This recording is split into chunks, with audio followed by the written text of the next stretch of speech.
Alright, well, it's time to do the Smackdown review.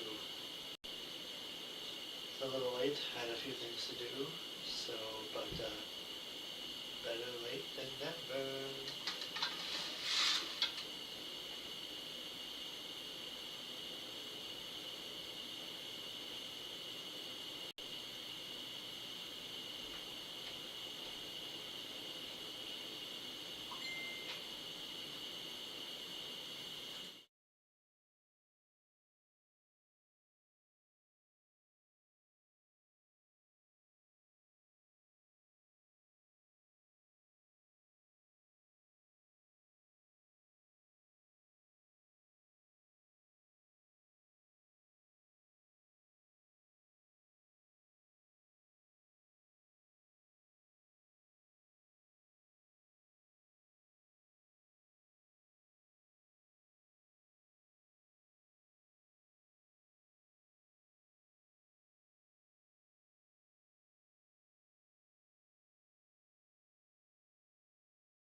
Alright. Alrighty then.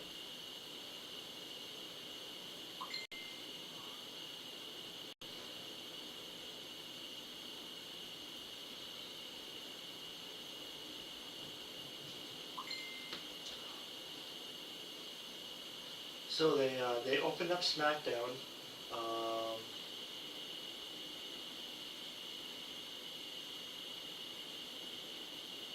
they showed some pre-show superstars walking like Nia Jax, Flash Legend, the Bella Twins solo with NFTs, R-Truth, Damian Priest. Jelly Roll was shown arriving in his car. As Jelly got out of his car, there was WWE officials running by him into the parking lot. They showed the parking lot area where Drew McIntyre crashed his car into Jacob Fatu's car. Drew pulled the windshield off and attacked Fatu with punches. There were WWE officials and security there to break it up. Fatu was bleeding from the forehead.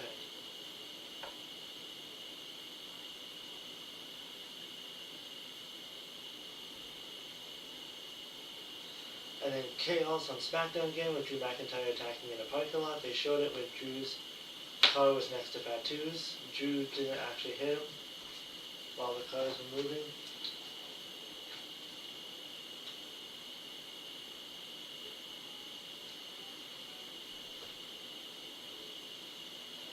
And then Drew McIntyre walked out to the ring, saying what did you think was going to happen? Drew said you should be fighting in the main event of WrestleMania. Nick Aldis, the SmackDown GM, walked out saying Drew was self-destructive. Aldis suggested that he could fire Drew, and Drew said he tried to quit. And Drew said that Nick's son Donovan should be ashamed to have a corporate stooge of a father. Jacob Fatu ran out of the ring for a fight, so Drew was ready for him with punches. A bloody Fatu was back up to send Drew face first into the ring post. Fatu sent Drew into the steel steps at ringside, and the fans were going wild. Fatu tossed Drew over the commentating table. Fatu worked over Drew with headbutts and punches until WWE officials and security show up to break it up. Fatu was in the crowd, then he ran back to ringside and jumped off the barricade to splash Drew through the barricade.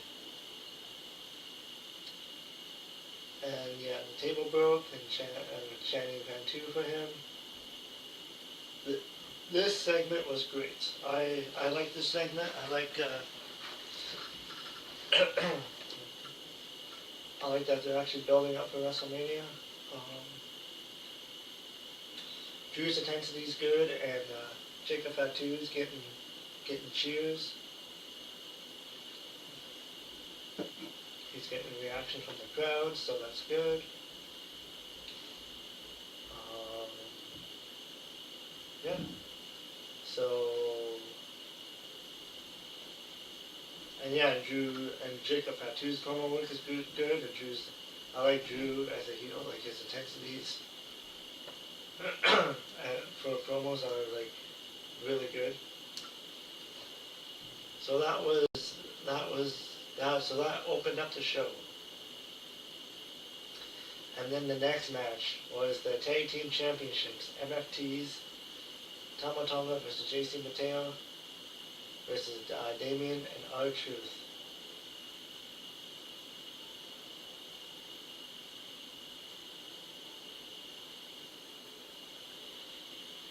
And yeah, there's new tag team champions.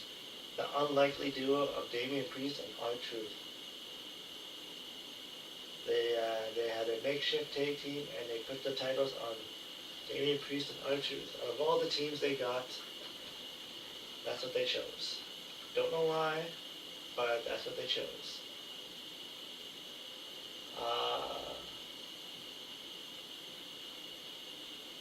MFTs, I think they just got the titles not so long ago too, but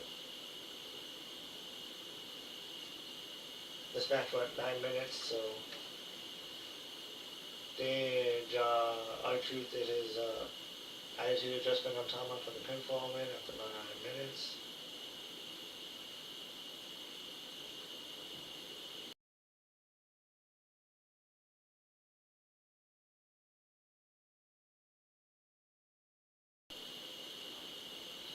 And then the Bella twins were interviewed by Kathy Kelly. Bella said anybody thinking they can't do it without making a mistake. Nikki Bella said they paved the way for the other tag teams in WWE. Charlotte Flair and Alexa Bliss walked in. They were having ice cream, so Flair said the Bella twins were selfish since they ruined Flair and Bliss's match last week against Jax and Legend for the women's tag team titles. Flair said they want next against whoever wins and loses. Nikki told Charlotte to watch the match to see how real Legends get things done. And the Bellas left. Oh boy. Johnny Gargano. And then there's a segment here with the Good Job Squad. Johnny Gargano was out with an equipment case again as Candice LeRae was looking at her husband. Danhausen was there to see what was happening. Candice asked if he could help because maybe Gargano was cursed. Danhausen asked for $20, so she gave it to him, and then he just left. The Motor City Machine Guns walked by to check on Johnny, and Chris Sabin told Shelly that they had to go for the match. And then Sami Zayn was interviewed by Kathy Kelly. Zayn talked about how he's trying to focus on his match with Aleister Black. Zayn said that we have to give Cody Rhodes credit for trying to be good. Zayn said that Cody goes the extra mile for these fans. Zayn said that Cody ended up in a pool of his own blood and was leaving on a stretcher. Zayn said that Randy left with the WWE Championship in his hand. Zayn talked about how doing things the right way makes him realize people are pulling away. Zayn said that the world he believed in doesn't exist anymore, and the Trick Williams walked in. So it seems like Sami Zayn is on the cusp of turning heel, but they haven't turned him heel yet.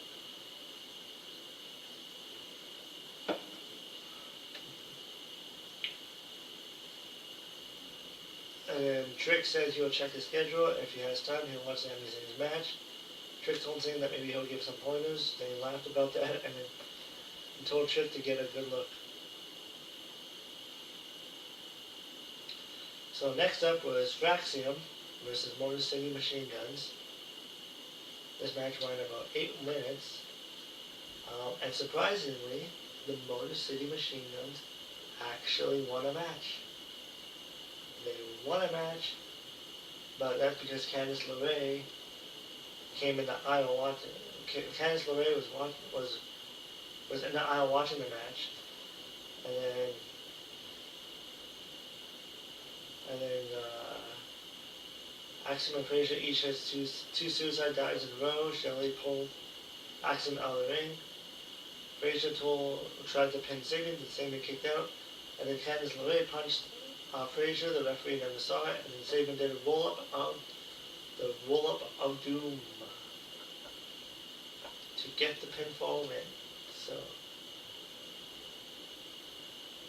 So I'm not sure what their story is. I'm not sure what the outcome is. Maybe Candice LeRae is going to be teaming up with Motor City Machine Guns since Johnny Gargano's just sitting there doing nothing.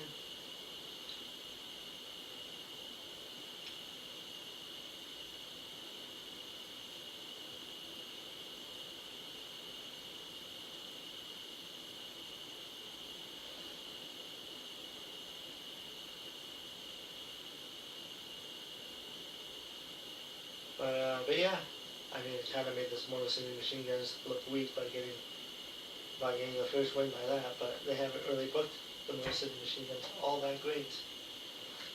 So I'll say that every time. And then Randy Orton did a promo.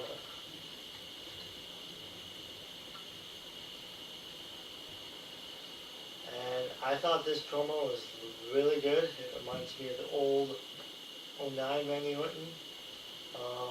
Orton did a slow walk to the ring.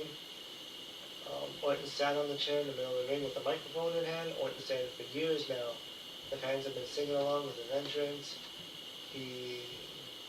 Orton said the love means a lot to him. Orton said he gives a high five, signs merchandise. He signs merchandise, claim that smile is the love that he gives back. Puts a smile on his face. Orton claimed that smile is the emptiest feeling of his life. Orton talked about how he doesn't want his legacy to be the smiles on people's faces because he wants his legacy to be the number of world titles he has won. Orton said he won Elimination Chamber. He was ready to face Drew for the WWE title, and he knew he could get to the place against Drew. Orton said that then Cody won the WWE title, and Orton said he loved Cody, and he still does. Orton said that Cody tried to be the best version of Randy Orton that he can be. Orton said he needs that killer instinct to add the 15 world titles to his legacy. Orton said he'll do it with the 3 most devastating moves in sports entertainment, the RKO.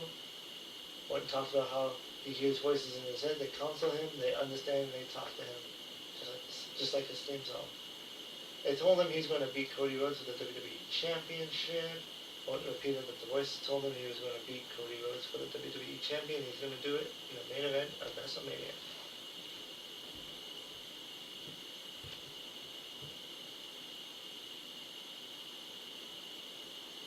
And the fans were cheering for that.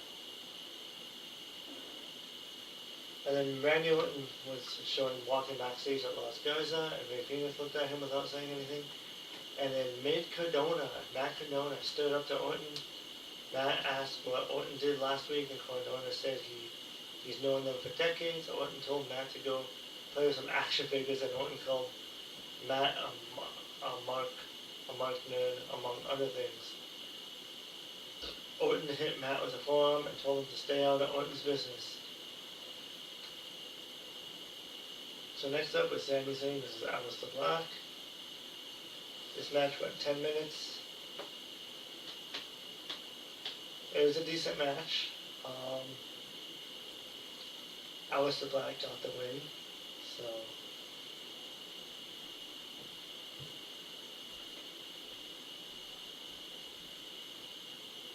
with help from Trick Williams.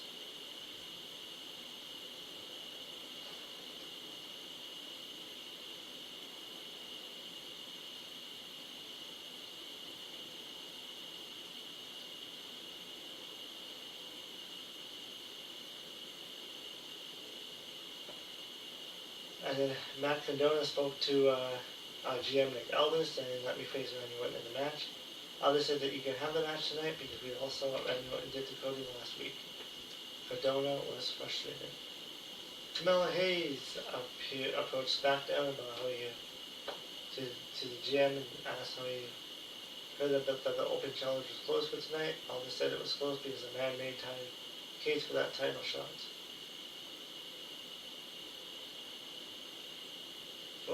So Ilya Dragunov talked to Bella about how he's taken Mel was advice from the past, so they were going to have a match tonight, and listen to the pain or entertain him, as he likes to say. And then the next segment was a weird segment.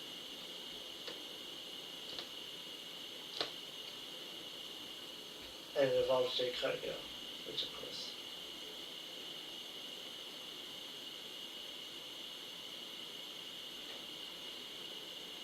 And before we get there, Nia Jax and Lash Legend spoke about how they are the best team since they are the Women's Tag Team Champions. Jax said that the Bellas would be lucky to survive tonight. And then this promo by Jay Cargill, it was weird. Rhea Ripley also walked out to the ring. Fans loved her. Rhea wondered if they were going to talk or if they were going to do something. Jade said that this is not about her, it's about what Rhea says, or Rhea needs. Jade said that Rhea needs the title, while Jade doesn't need this title, the ring, or the fans. Jade said that with or without wrestling, she's been that person, and she is still that person. Jade said she's not here to make friends, she's here to make money. Okay, CM Punk. So that statement right there, I'll tell you why it gets weird. But it involves what she said right there. Ripley said that Jade is successful at not making friends. Rhea says she's been busting her butt. She was 16 years old. Jade says she doesn't care about Ripley's sacrifice or the girls in the locker room. Jade said that without wrestling, Rhea has nothing. Ripley said it's obvious that Jade knows nothing about this business. Probably not much. If you think Ripley needs that title, Ripley said that the title needs her. Ripley said she wants that title so she's going to take that title.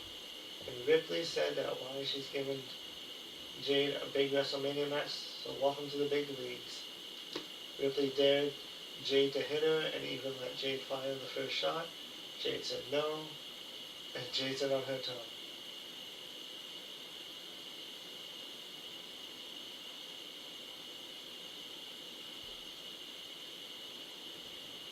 But then, as Jade Cargill left, Michin and B-Fab, you remember them?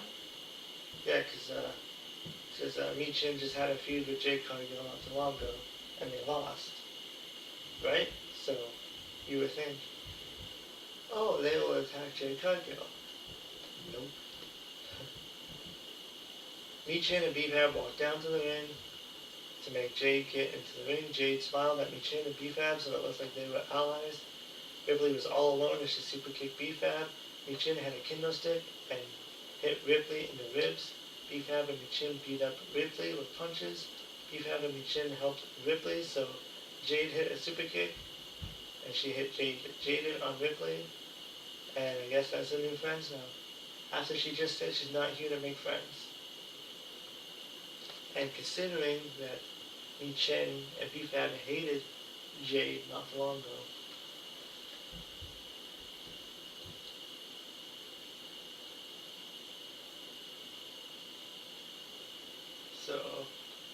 so that part does not make sense. And I don't exactly know where that's going. But, yeah. And then The Miz was backstage with Kit Wilson, so Miz complained about being in the middle seat and having a sunburn on his trip to Hawaii. Danhausen went up to Miz and Kit Wilson, so they yelled at Danhausen. Miz said he wasn't going to mentor. Danhausen Samantha said that's fine because Danhausen left the Miz. Miz motivated Wilson and told him to be the Miz. And then after Wilson left, a ladder hit Miz in the face and he bumped to settle it.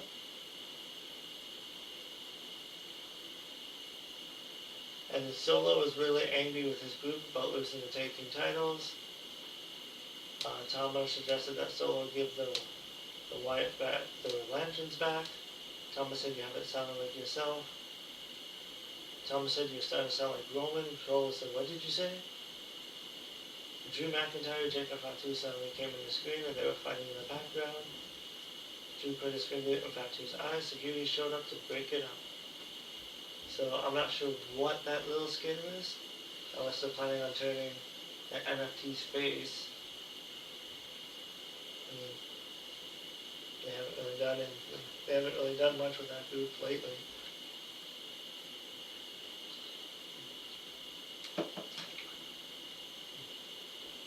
So when it was announced that Dennis Rodman will be going to the WWE Hall of Fame.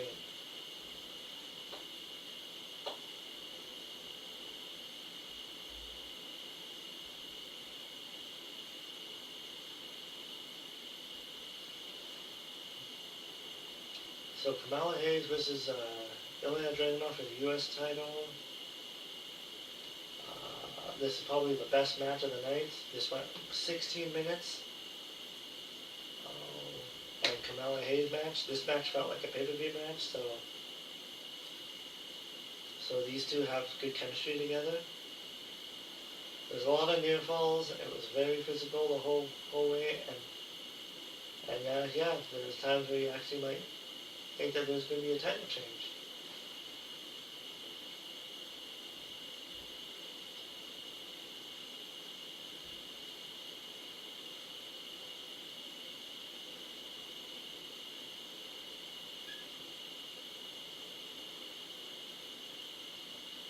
And then Jelly Roll was backstage congratulating Damian Priest and R-Truth on becoming Tag Team Champions. Priest and Truth said that they'll catch up later. Jelly walked up to Orton, who asked Jelly to forgive him. Jelly said he knows what it's like to be the bad guy. Jelly said he's not there to judge him. Jelly mentioned Randy Orton means a lot to him in this place, and Randy was a monster in the past. Jelly said that he doesn't need this version of Orton. Jelly said he knows he was a great human being who changed the business. Jelly talked to Orton about being a great husband, a great father, and that's the man he knows. Yeah. Jelly told Orton to go to talk to him. Orton thanked Jelly and hugged.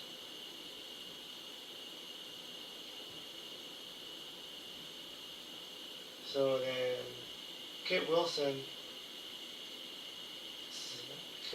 came in the ring. He said that Jelly Roll crossed the line last week, and where he comes from, the settler, like, man, Kit told Jelly to get out here. Jelly walked down to the ring quickly, and soon Jelly got in the ring. Wilson left the ring. Jelly said that this is what you want, and this is what you're going to get. Jelly said that they are fixing to fight, and Jelly called for the referee to ring the bell. And Kit said that maybe a little bravo and ego is ahead of the brain. Kit said they can settle this like civilized gentlemen. Kit said that he fights with his words, not his fists. Jelly wondered whether you brought him to Raleigh to have a rap battle. Kit didn't like being compared to rappers since he's much better than them, and Kit said no rap battle. And Kit said that tonight they saw slam poetry. And then yeah, this segment was kind of, it was there, it wasn't that great. I mean, Jelly Roll's not really much of a wrestler, he's a singer.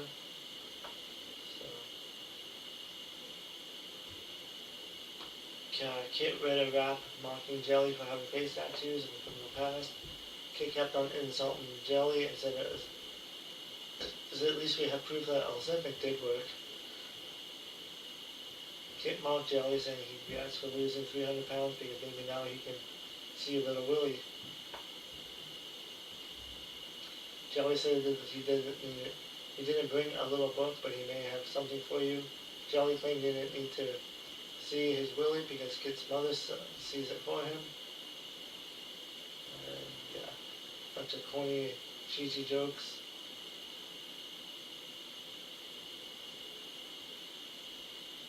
So I wonder if that's gonna be like the WrestleMania match, Kit Wilson versus Jelly Roll. Be a filler match. Kiana James was talking to women's U.S. champion Julia, who wasn't happy about Tiffany Stratton coming for her. Chelsea Green arrived in a wheelchair with Alba Fire. Green said that they can work together against Tiffany, but Julia said that she didn't need any help from Green. Nia showed up to roll Green's wheelchair away. Nia Jax and Lash Legend were walking backstage for their title match up next.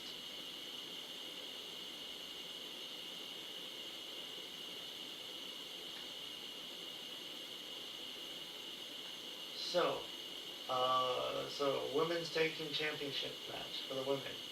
Nia Jax and the Bella Twins. Nia Jax and Lash Legend. This match went 11 minutes.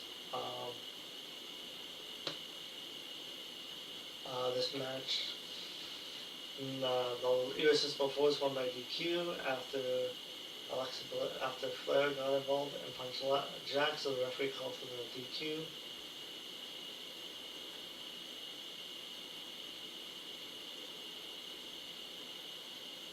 And then after the match, the Bellas got into a fight with Flair and Bliss. Flash and Jax hit double splashes on their opponents against the turnbuckles. Flash hit Flair with a forearm on the headbutt. Flash held on to Flair and jumped off the middle turnbuckle. So, yeah, they're probably going to have like multiple women's tag team on Smackdown. I mean, on WrestleMania, they're probably going to do a big tag team triple threat. And then Randy Orton made his entrance for another promo.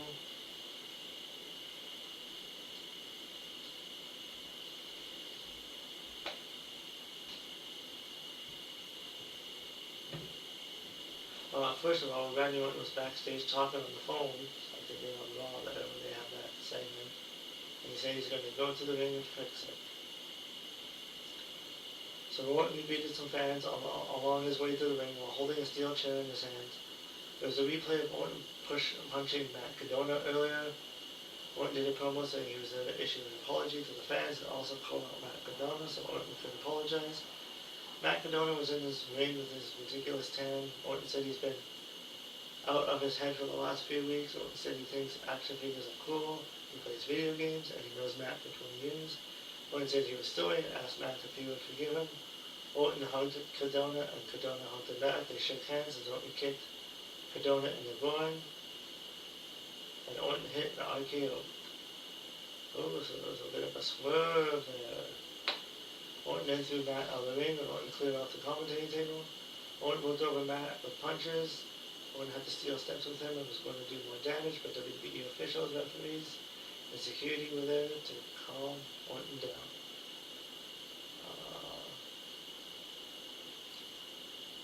The fans were chanting Randy, Smackdown GM Aldis tried to calm Orton down and telling him to think about his future, to think about WrestleMania. Orton put Matt in the ring and stomped him. Orton put Matt's left arm inside the steel chair, but security stopped Orton from doing more.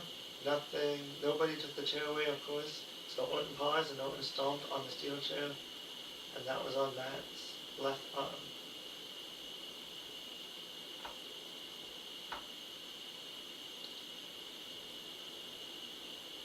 And then the video screens in the building were showing Drew McIntyre and Jacob Fatu fighting outside.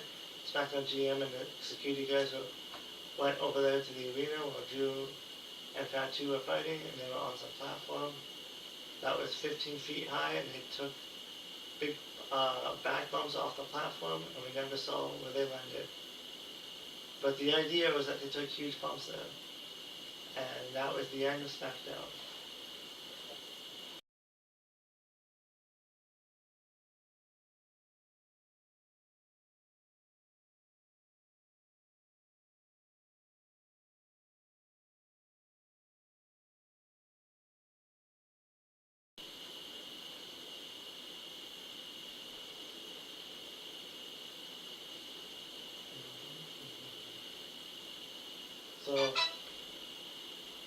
So I thought Smackdown had a lot of good moments. So there was some good, there was some bad. and there was some ugly. So the good,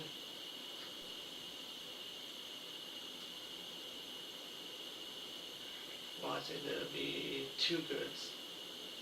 The Drew McIntyre and Jacob Fatu segments and the Randy Orton segments were all good. The match would be Camilla Hayes and Ilya Dragunov. The bad would be the Jade Cargill promo.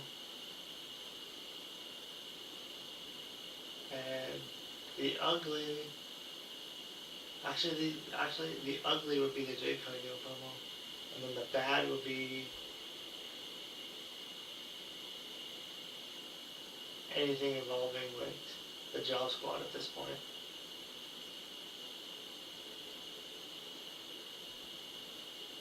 Like with Johnny Gargano and that segment, because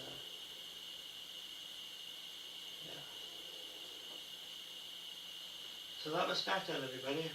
Hope you enjoyed the show. I'll probably come back to you right away and do another stream of Final Fantasy, and then tomorrow will be the top 5. I'm going to try to get that done tomorrow. Normally I would be doing a big stream, but I'm busy tomorrow, so we should hopefully be able to do it on Friday. So I have lots to talk about. But